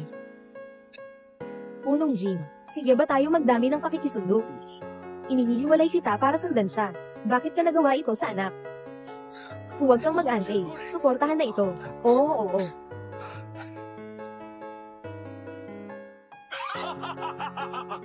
Tatay. Yaman na. Hindi ko inisip na ako'y tumanda na. At nagkaroon ng malaking kayamanan. Tatay, talaga naman. Sinasabi mo na si Lin Xiangxiu ay pinutol ang ugnayan natin ng maraming taon na, at may silbi pa rin ito. Ano sa tingin mo? Ano bang nagawa niya sa prinsesang iyon? Basta't may kita, ayos lang sa akin. Ang binibining ito ay nagsabi, kapag ang oras ay matagumpay, at pagkatapos ay ihiwalay natin siya, sa panahon na iyon, mag-iisa tayo at iuwi natin siya, at iwikaya siya sa kahit ano pang walang utak, at maaari tayong makamit ng malaking pera. Ate, kaya nang tanungan si Kaukau, mayroon siyang malapit, tingin ko, hindi na kita kailangan pilitin, kung makapit ka nang pala. Sino ang nagbigay ng pera nito sa inyo? Saan nakuha mo ba ang pera? Hindi kita kailangan alamin. Ikaw naman ay isang malaking gastos. Hindi ka ba nag-terminate na ng relasyon sa amin? Paano ka nagbalik pa dito? Sige, tumanda ka na akong balikan. Ang bagyo ni Jing Jimmy sa Bilesen. Hindi ba kayo ang nagbigay ng impormasyon sa media? Anong problema kung kami ang nagsabi? Hindi ba yan ang iyong sinabi sa akin? Kami at ang tatay lang nagsalita ng totoo. Anong problema? Oo, masama kayo. Noong panahon na iyon, ginamit ninyo ang buhay ng nanay ko para pilitin ako, na naging dahilan para makulong si Jin Jiming. Ang dapat makulong ay ikaw, Lin Shichuan. Huwag kang magbula-bula. Huwag kang magbula-bula, laging 8 taon na ang nakaraan. Sino pa ang nakakaalala sa mga pangyayari noon? Sinasabi kong si Jin Jiming ang may gawa nito. Ito ang gawa niya. Mas maayos kung mabigyan niya siya ng pag-atake. Ibigay mo sa akin ang kanyang bibig para ayusin niya siya, para ngayon siya makikipagkatauhan sa mga walang sinod. Hain ko ay alaw na makamit ninyo ito. Hindi lamang ako ang may kasalanan noong panahong iyon. Hain kayo magkakaroon ng paraan ng paglitaw. Ano ito? Paano ko ito nagbuntis sa ganoong paraan? Nakalimutan mo, si Lin ang pangalan mo. Ikaw ay isa sa amin, mula sa pamilyang Lin. Ikaw ay nais na dala tayong lahat sa kamatayan. Tandaan mo ako, kung hindi kita patayin.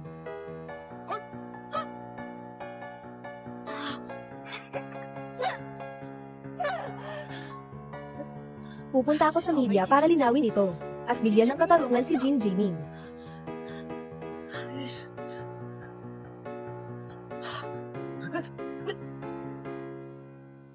Pupunta ako. Masamang tao, tatay. Dahil sinabi na ni Lin Xiangxiu ito, mas mabuti pang samantalahin natin ang pagkakataon ngayon, at dalhin siya kay Zhang Shazi. Habang siya ay lumalapit sa kama ng Mang Suruzang, isusulat ko kung paano siya ay makakayanan. Ito. Walang panahon na ipaglaban. Tayo. Tumigil at tandaan. Huwag makita ni iba. Isara mo na ang pinto.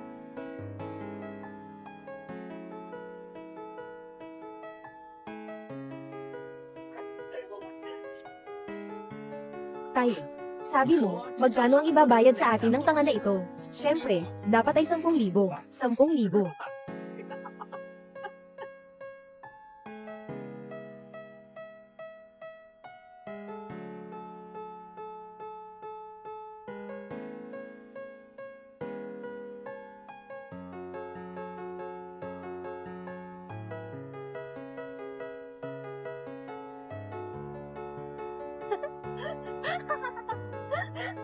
Tingnan mo, nahuli na kita. Gagawin kitang pusa.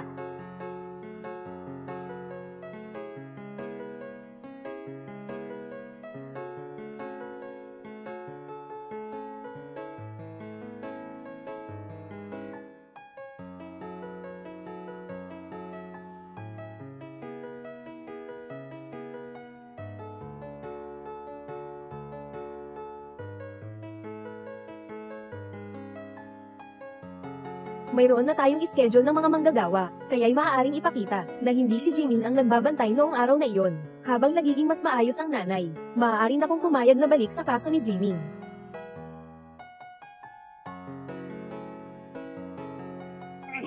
Tama, masama talaga.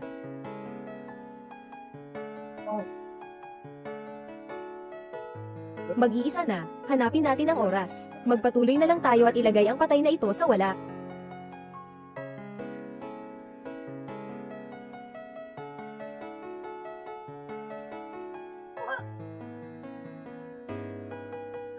Nanay.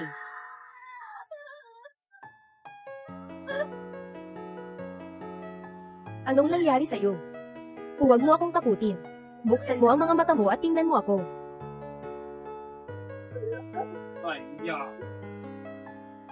Si Yang Ziyu, bakit mo niyayakap ang isang patay? Maghanap ka ng pagkakataon para ilibing siya. Tao ba kayo? Sinusunod ko naman ang sinabi niyo. Bakit hindi niyo pa rin ako pinapalaya, Mama? Bakit hindi ko siya kayang pakawalan? Siya mismo ay may sakit. Nangyari ang malaking problema sa pabrika namin. Sobrang higpit ng pondo. Saan kami kukuha ng pera para sa kanyang gamutan? Kung may dapat sisihin, siya na lang ang may masamang kapalaran. Tama ka, ate. Kung hindi ka kontento, pwede ka nang mamatay kasama siya. Tama lang, mababawasan pa ng 2 kutsara at tinidor sa bahay. Tama ba, Dad? Oo nga. Mom.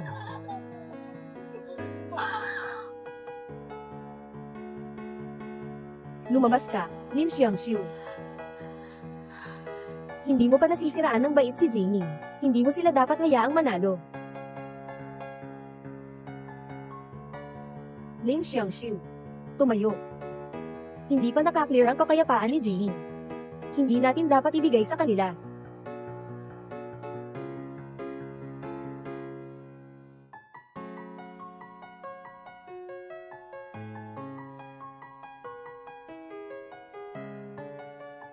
Lao Zhang. Magpumak na ka. Ibinigay ko ang iyong asawa. Dito na ako at binigyan ka ng iyan. May asawa na ako.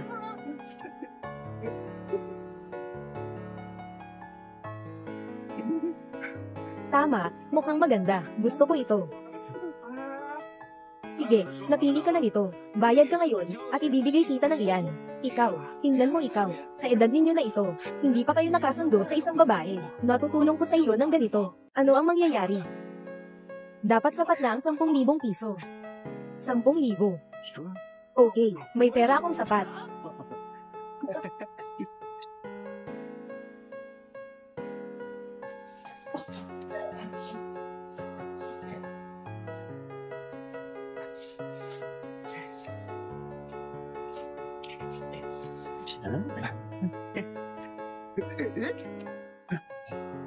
Ito ang pera na ibinibigay sa akin ng aking ina, para sa asawa.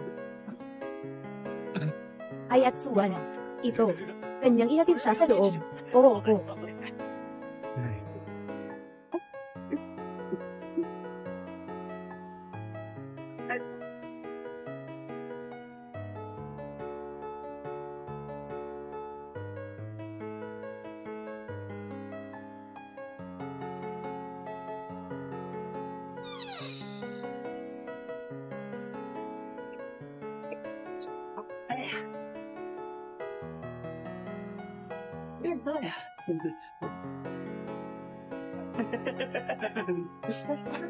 Tito Zhang, nakakita ka ba ng telebisyon? Para itong sa telebisyon. Kapag naranasan mo na, maiintindihan mo na ang lasa ng babae. Bibiyakan kita ng isang malaking sanggol, malaking anak na lalaki, magkakaroon ng anak na lalaki, magkakaroon ng anak na lalaki.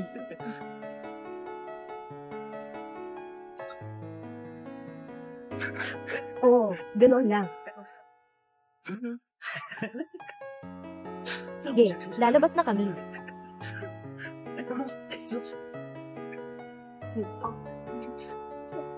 Tara, bumalik tayo sa bahay at bilangin ang pera.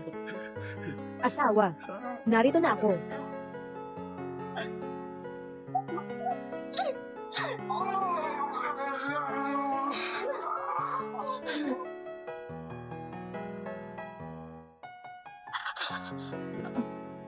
Hindi pwede, kailangan kong magpakatatag.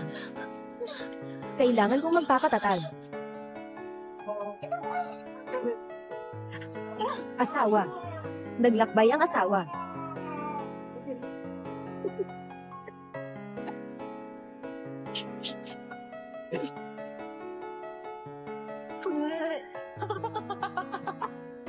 ₱15,000, tatay. Ang Shanghaiang batas na siyang nagbigay sa amin ng ₱15,000. Ay, tatay. Pumunta tayo sa bayan ngayon. Magkano tayong maaaring bumili ng babae ngayon? Tingnan mo ang iyong ambisyon. Kunin natin ang perang ito. Pumunta tayo sa bayan at bumili ng bahay. Yung mga mahihirap sa nayon, siguradong maainggit sila. Yung mga balo at mga dalaga, siguradong lalapit-lapit sa atin. Tatay, sabi mo, anong uri ng tao itong prinsesa? Anong klase ng pamilya? Sa isang galaw niya, umaabot na sa higit 1,000,000. Talaga, hindi ka ba tumitingin ng balita? Kamakailan lang, hindi ba't sinabi na may kinalaman siya sa kung sino? Naging balita ba si Jin Jimin? Sinabi na siya ay niloko upang makapunta sa kama. Sa tingin ko, marahil siya rin ay hindi tapat. Kung hindi siya interesado kay Jin Jimin, bakit siya gagastos ng ganito karaming pera para makilala si Lin Xiangxiu? Siya na naman si Song Shishi. Sabi mo, bakit ang swerte-swerte ni Jin Jimin? Paano nangyari ito? Dati, isa siyang mahirap na bata. Kahit isang daliri ng paa natin, hindi niya maabot. Ngayon, paano siya biglang naging isang malaking boss? Asawa. Umalis ang asawa.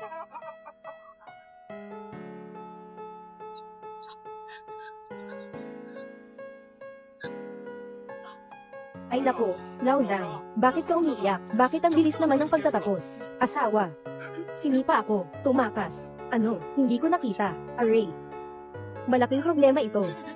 Saan naman kaya natin ito hahanapin? Kung makarating ito sa bayan, talagang malalagot tayo. Kakatapos lang nating tumakbo. Tiyak na hindi pa ito nakakalabas ng nayon. Dali-dali, hanap, mababawi pa kaya ito? Ang galing, nariyan pa. May ebidensya na tayo. Malilinis na ang pangalan ni Jiming habang buhay. Teka.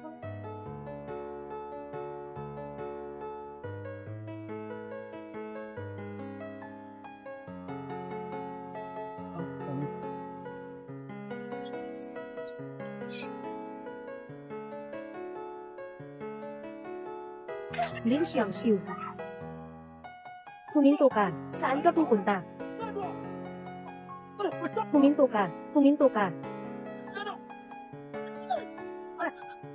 Tumakas ka. Maling babae. Hindi ba matigas ang iyong bibig? Napakabuti mong binata. Mabait lang ang tao. Konti na lang ang pagkakaiba sa anak ko. May asawa ka na ba? Wala pa po akong asawa. Ilang beses ko na pong sinabi sa inyo. Ako po ang inyong anak. Hindi.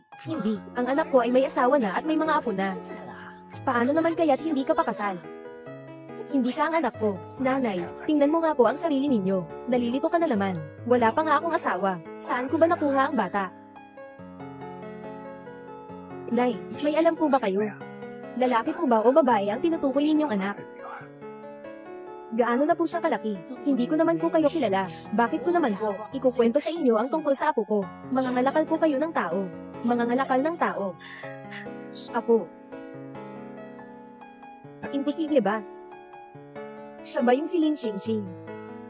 Ang resulta ng pagsusuri ni Mr. Lin ay lumabas na. Si Lin Qingqing. Siya po ang inyong anak. Ang resulta ng pagsusuri ni Mr. Lin ay lumabas na. Lin Qingqing. Siya si Lin Qingqing, ang iyong anak na babae.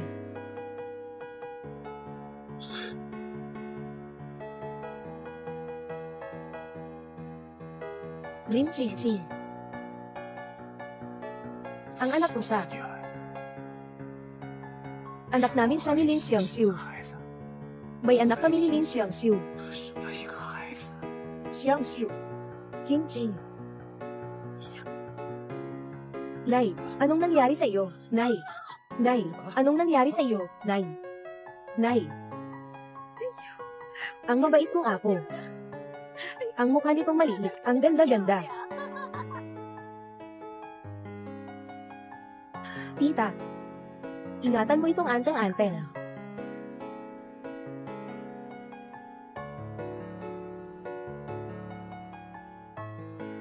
Para sa iyo, kay Jiming, at kay Qingqing, nakahingi ako ng tig-isa, para tayong lahat ay maging ligtas. Para tayong lahat ay maging ligtas. Nanay, Jiming, nakauwi ka na. Nanay. Naalala mo na? Opo. Umuwi na ang anak. Mabuti naman at umuwi ka na.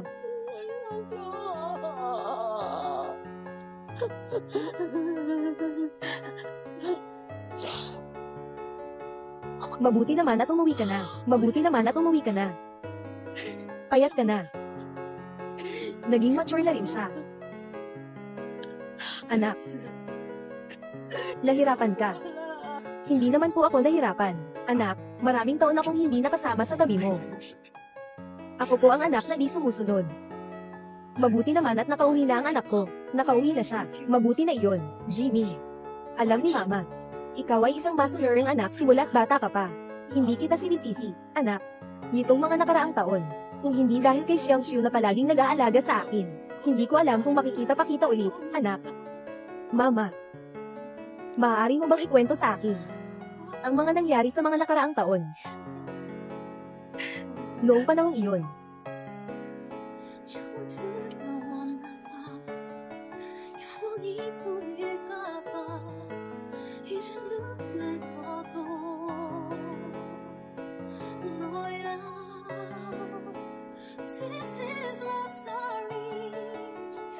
Kaya, nung mga panahong iyon ay hindi niya kusang isinumbong ako. Kundi napilitan lang siya. Sa loob ng maraming taon, akala ko, ako lang ang nagdurusa. Hindi ko inakala.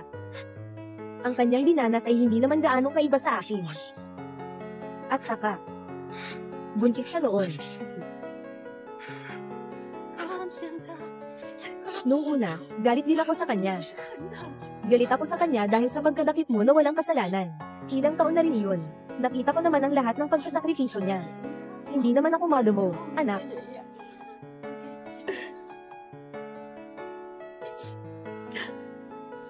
Pag nakita mo ito, maiintindihan mo na.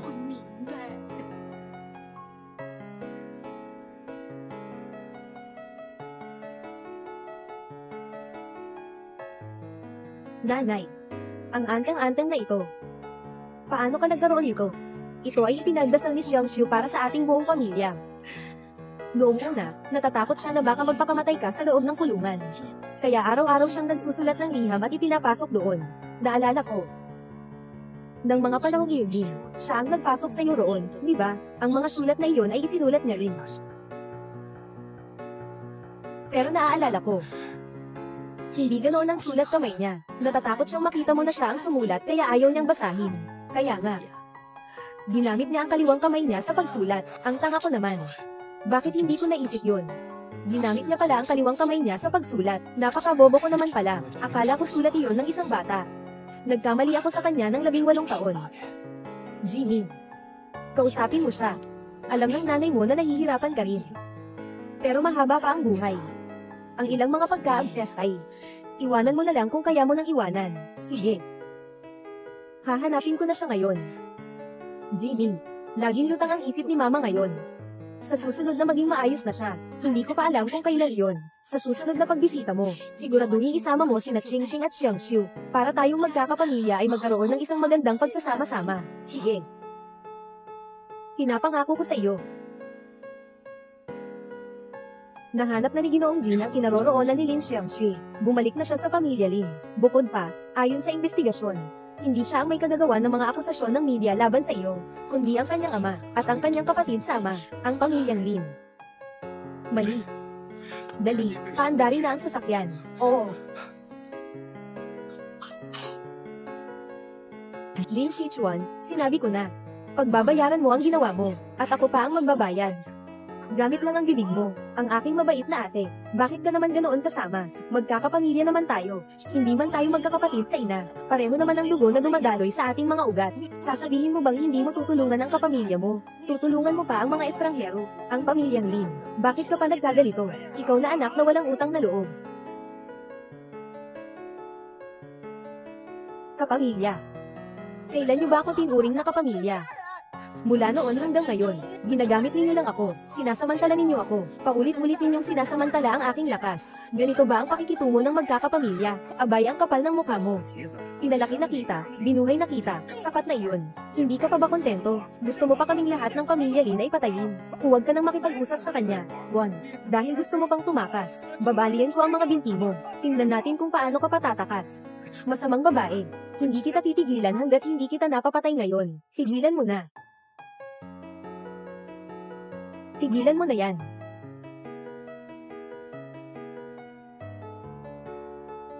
May report kaming natanggap. Kayo'y sangkot sa kasong pagpatay. Samahan niyo kami. Di niyo inaasahan. Ano?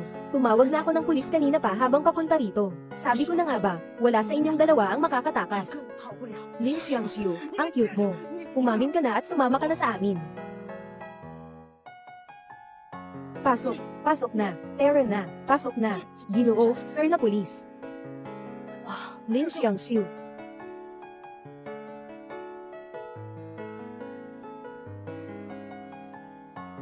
Susuko na po ako. 18 taon na ang nakalipas. Nagbigay ako ng maling testimonya. Siniraan ko ang isang inosente.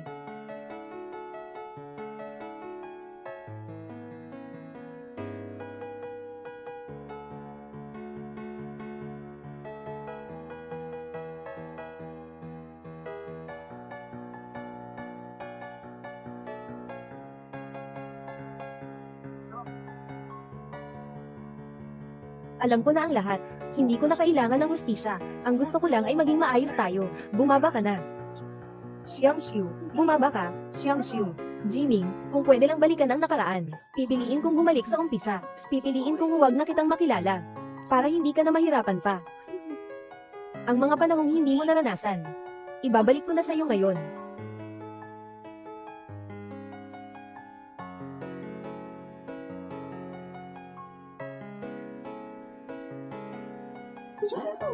Xiangshu. Xiangshu. Bakit ka naman ganoon katanga?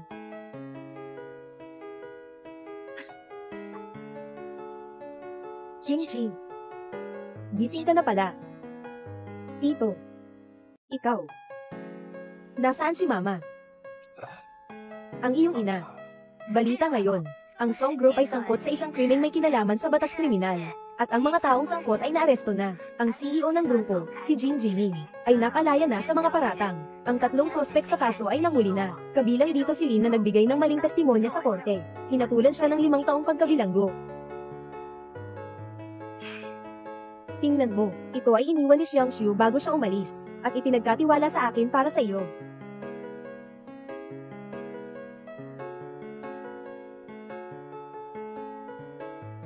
Jiming. Ang sulat na ito ay parang harapan nating pag-uusap, sa oras na mabuksan mo ang liham na ito. Tinataya ko na hindi na ako, narito na ako sa harap mo. Marahil alam mo na ang tunay na pinagmulan ni Ching Ching. Tama. Siya ang anak mo. Pakisuyong alagaan mo siya ng mabuti. Hindi maganda ang kalusugan ni Ching Ching. Madalas siyang magising sa gabi dahil sa ubo. Mahilig siya sa maanghang at matatamis na pagkain, tulad mo. Matalino siyang mag-aral. Pangarap niyang makapasok sa Peking University o Tsinghua University. Maaari mong sabihin sa kanya ng tapat ang inyong relasyon. Matagal na niyang gustong magkaroon ng ama. Naniniwala rin akong magiging mabuting ama ka. Palagi mong sinasabi na niloloko kita. Sinasabi mong sa bibig ko. Wala ni isang katotohanan. Hindi ko maipaliwanag. Ang mga nangyari noon, ako ang may kasalanan sa iyo. Siguro'y isang trahedya na ang ating kwento mula pa sa simula. Isang malaking trahedya. Sana'y maging maayos ka. Maging masaya ka. Kahit na ang kaligayahan yun. Wala akong kinalaman dito. Huwag kang mag-alala. Sana. Akin ang lahat ng magandang bagay sa mundo para sa'yo. Xiangsu. Xiangsu. Sana'y mabasa mo ito ng mabuti. 1 taon na pala, nang simulan kong isulat ito. Bawat segundo, bawat minuto, naiintindihan ko ang iyong nararamdaman. Ang mga araw mo sa loob ng mataas na pader na iyon. Ang operasyon ni Ching Ching ay matagumpay. Napakabait niya. Naghahanda na ulit ako para sa pagsusulit sa kolehiyo. Hindi madali ang buhay sa kulungan. Kailangan mong maging matatag. Hindi ka nag-iisa. Kami ni Ching Ching ay labis kang namimiss. Xiang Xiu. Parang ang bilis ng panahon. 1 taon na ang nakalipas. 3 taon pa bago tayo muling magkita. 3 taon pa. Sa taong ito, matagumpay kong naabot ang aking mga pangarap. Nakapasok ako sa Tsinghua o Peking University. Samantalang ako, nagsisunod lang sa takbo ng buhay. Pero sa tuwing nakikita ko ang pagbabago ng mga panahon, parang bigla na lang. Naaalala kita. Ang bilis ng panahon. 3 taon na ang nakalipas. 2 taon na lang pala ang natitira. Xiang Xiu. Naghahanda na ako para sa ating muling pagkikita. Balak kong maghintay na makalabas ka na. Tapos ay maglalakbay tayong dalawa, para makita ang ibang tanawin. Pero hindi ko alam kung noon, gusto mo pa rin sumama sa akin. 5 taong Changklao. 1 taon na lang ang natitira. Parang may kakaiba, may kaunting excitement, at kaunting takot din. Inaasam ko ang sandaling magkita tayo, na mahigpit kitang mayayakap. Pero natatakot din ako sa araw na yon, na baka iwasan mo ako. Pero kahit alin pa man, masaya na ako. Basta ba ay malusog ka, at ligtas na nakatayo sa harapan ko. Xiang Xiu. Sumisikat na ang araw. Langit. Magsisimula ng maliwanag.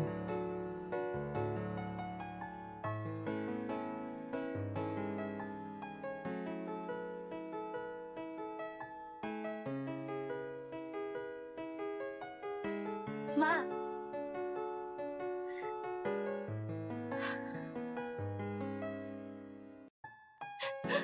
Nanay. Nanay. Nakarating kami ng tatay ko para makilala kita.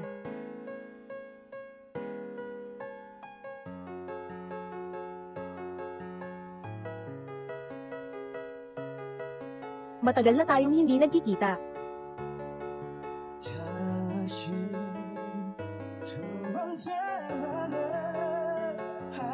살아있는 너